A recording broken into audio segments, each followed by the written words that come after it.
देखिए, plant morphology के lecture 1 वाला जो सेक्शन है, हम यहाँ पर सिमेट्री के आधार पर जो हम आपको बताए थे इससे पहले वाला लेक्चर में, उसमें हम एग्जाम्पल के ट्रिक्स को एनालाइज करके बताया कि कैसे ट्रिक्स याद करेंगे, और हम उसका एक एब्रिविएटेड फॉर्म आपको बताया कि किस तरीके से इसको समझा जा सकता है। लेकिन अभी जो हम बता रहे हैं आपको लेक्चर 2 में, वो एनसीईआरटी के रिगार्डिंग बात कर रहे हैं। एनसीईआरटी के रिगार्डिंग, मतलब एनसीईआरटी के डेफिनेशन को अगर हम स्टडी कर रहे हैं तो सिमेट्री के आधार पर अगर देखा जाए तो ये जो 3 सिमेट्री आप देख पा रहे हैं यहाँ पर, ठीक है, इसका मतलब सिमेट्री कहने का मतलब क्या होता है? सिमेट्री कहने का मतलब कि अगर आप किसी भी प्लेन से अगर आप काट रहे हैं, ठीक है ना, प्लेन से अगर आप उसको कट कर रहे हैं तो ऐसा होगा कि वो जब कट किए जाएंगे तो उनका क्या होगा, मिरर इमेज होना चाहिए, ठीक है ना, मिरर इमेज होना चाहिए। तो हम लोग कह सकते हैं कि सिमेट्री के आधार पर इस तरीके से हम लोग समझ सकते हैं। आप जब एनसीईआरटी पढ़ रहे होंगे तो वहां पर एक दिखाई देगा कि फ्लावर सिमेट्री के आधार पर 3 तरीके से वहां पर दिखाया गया है। पहला है रेडियल, जिसको हम लोग बोल दिए एक्टिनोमॉर्फिक फ्लावर, ठीक है। दूसरा बाइलेटरल सिमेट्री, जिसको हम लोग बोल दिए जाइगोमॉर्फिक फ्लावर, और एक एसिमेट्रिक। इसके डेफिनेशन को अगर स्टडी करें तो हम यहाँ पर देखते हैं कि when flower can be divided into 2 equal half. कैसे किया गया है? 2 बराबर भागों में बांटे गए हैं, जो कि रेडियली कट करने पर पता चलता है हम लोग को। तो इन एनी प्लेन, किसी भी प्लेन से अगर आप इसको कट करते हैं रेडियली, तो हमको ये मालूम चल गया कि जो डिवाइड हुआ होगा ना, वो क्या हो गया, इक्वली होंगे। कैसे होंगे? इक्वली, मतलब किसी भी प्लेन से अगर आप उसको रेडियली कट करते हैं तो इक्वल भाग में वो आपको डिस्ट्रीब्यूट कर देगा। जैसे कि आप यहाँ पर एक चीज देखिए, तो आपका एग्जाम्पल क्या हम बताए थे कि एग्जाम्पल में हम आपको एक ट्रिक लिखवाए थे निमोनिक्स की एक्टिंग मस्त चीज होती है डांस करने के लिए। तो डांस करने के लिए क्या होता है, आपको अगर एक्सप्रेशन अगर आपकी अच्छी रहेगी, थोड़ा सा सहारा लीजिएगा इस चीज का, कि अगर आपको डांस करना है तो आपको अच्छे से एक्टिंग आना चाहिए, ठीक है ना। इस तरीके से आप सोच पाइए थोड़ा सा। तो एक्टिंग मस्त चीज है डांस करने के लिए। कैसे? तो हम लोग एक्टिंग से एक्टिनोमॉर्फिक बोल दिए, यहाँ से मस्टर्ड बोल दिए, और चीज से क्या बोल दिए, चिली, ठीक है, और डांस से धतूरा प्लांट।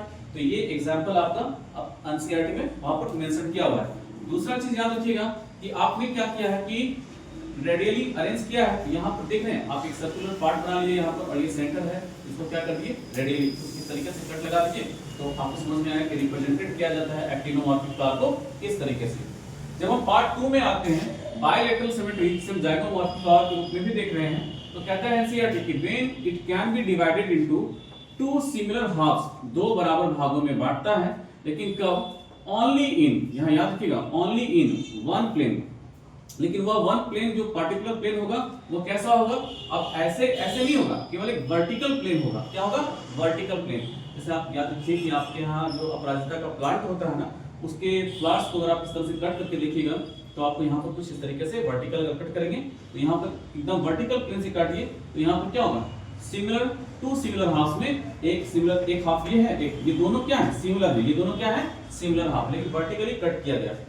तो इसे रिप्रेजेंट करने का तरीका क्या है? कुछ जाइगोमॉर्फिक का परसेंटेज वाला सिंबल आप दे दीजिए, ठीक है। लेकिन इसका ट्रिक्स जो आपको बताए हैं कि जागोपिया कास गुलमुहर बीन बजाता, ठीक उसी प्रकार से थोड़ा एनालाइज कीजिएगा कि कोई एक लड़की है जो अपने पियाजी को जगा रही है, अपने पियाजी को जगा रही है, ठीक है, लेकिन वो जाग इसलिए नहीं रहा है क्योंकि जो विनती कर रहा है, क्योंकि हो सकता है कि किसी तरह से स्नेक ने बाइट किया होगा। तो बीन कौन बजाता है? कोई सपेरा ही बजाता होगा। तो सपेरे का नाम क्या है? गुलमुहर।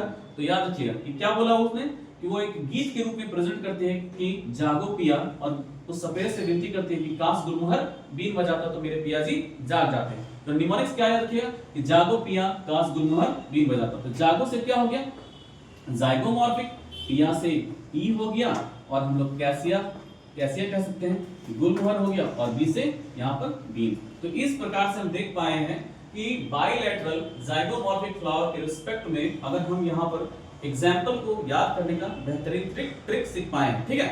आगे यहाँ पर जब एनसीईआरटी का अगला पॉइंट पैरा पढ़ रहे होते हैं तो वहां पर एसिमेट्रिक आता है। क्या आता है? जो कि एक वर्ड पे ध्यान दीजिएगा, कैन नॉट लिखा हुआ है, इक्वल हाफ्स में नहीं डिवाइड किए जाएंगे, चाहे आप इसे किसी भी प्लेन से काट करके देख लीजिए, ठीक है। मतलब किसी भी प्लेन से काटिए तो इक्वली कटेंगे तो सेंटर से पास करेंगे तो, लेकिन हम कह सकते हैं कि वो इक्वली डिस्ट्रीब्यूटेड नहीं होंगे। और इसका बेस्ट एग्जांपल क्या दिया है?